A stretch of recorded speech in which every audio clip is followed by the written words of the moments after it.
Bakı Şəhər İcra Hakimiyyətinin başçısı Eldar Əzizovun çıxışı zamanı son 20 ildə Bakıya 200 milyard dollardan çox investisiya yatırılması barədə səsləndirdiyi fikirlər müzakirələrə səbəb olub. Məsələ ilə bağlı paylaşım edən Milli Məclisin deputatı Razi Nurullayev deyib ki, 200 milyard dollardan söhbət gedirsə, bu kifayət qədər böyük rəqəmdir və təbii olaraq cəmiyyətin sual verməsi normaldır.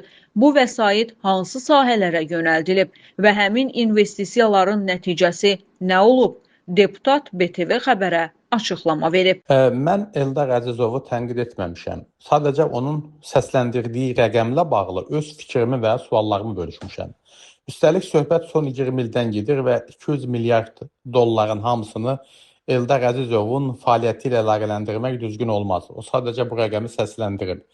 Mənim əsas sualım rəqəmin özündən daha çox dövlət qurumlarında hesabatlılıq məsələsidir.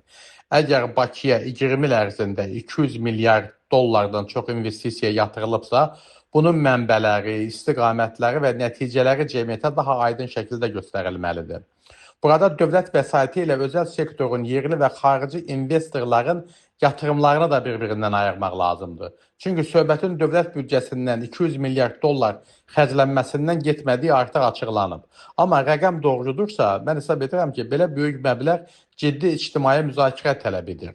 Razi Nurullayevin sözlərinə görə, məsələ yalnız nə qədər pul xərclənməsində deyil, səmərəli xərclənməsindədir. Bu pullar hara gedib? Hansı hissəsi nəqliyyata, kommunal infrastruktura, kanalizasiyaya, suya, məktəblərə, xəstəxanalara, yaşıllıqlara, sosial mənzilə yönəlib? Hansı hissəsi özəl tikinti və biznes layihələrinə gedib?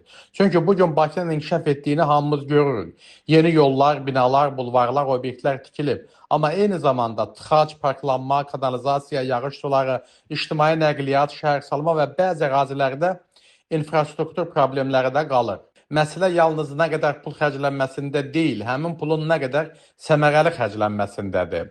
Mənim yanaşmam budur. Dövlət və cəmiyyət qarşısında böyük rəqəmlər səslənəndə onun arxasında konkret hesabat da olmalıdır.